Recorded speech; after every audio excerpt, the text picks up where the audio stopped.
If it was a black man, we know he would be in jail now. Good morning. I woke up irritated. Irritated, angry.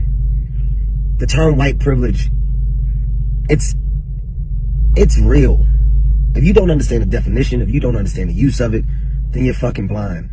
You're blind, and you're choosing to ignore our now reality.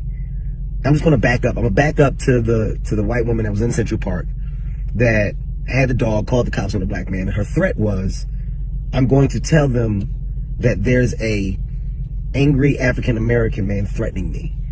And that was her threat. Her threat was to just say that there's an African-American man, because there's consequences that come with being an African-American man, which is just being an African-American man. That was her threat. That was her threat, and that's what she was using. In today's time, that's what's known. It's known that I can bring harm your way by just telling someone that you're black. That's a fucking problem. It's been a problem, but the problem is on full display right now. It's on full display. And then George Floyd's death is another pure display of hatred, racism at the highest level. And after it's over, the thing that can almost at least correct is immediate reaction of consequences. And instead we wait. We wait. As a system, you're flawed. You're not only flawed, you're wrong on every level. And the only way to make anything better is to fucking fix a broken system. There needs to be immediate consequences. That man needs to be thrown in jail for life. Not in weeks, now. If it was a black man, we know he would be in jail now. And by we, I'm talking about everybody.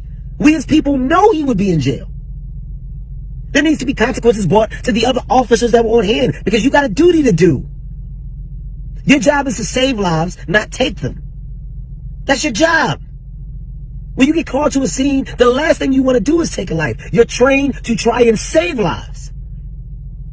That's what your job is. So when you're taking them and you're amongst a group of people that witness it, then you're all guilty. Point blank, you're all guilty. And the only people that seem to be falling victim to these type of consequences are people of color. People of color are the ones that are falling victim to our quote-unquote accidents. It's not accidents, man. It's not accidents. It's fucking senseless. Fix the system as a fucking city, state. Fix your flawed fucking systems. Cops need to be held accountable. Jail, life. You take a life, give your life. Life. If you were on hand and you didn't stop that senseless murder from happening, you get time too. That's what a law should say. So every cop now has a severe consequence to their actions. Hold people fucking accountable. Be accountable. As a city and state, you're accountable. He should be in fucking jail now. The fact that he's at his home, some home, whatever home, it's ridiculous. How? So don't sit up here and look and judge now. We got a culture of people that are expressing themselves in anger and rage. At some point, you get fed up. At some point, enough is enough. Show that you give a shit and fucking take action.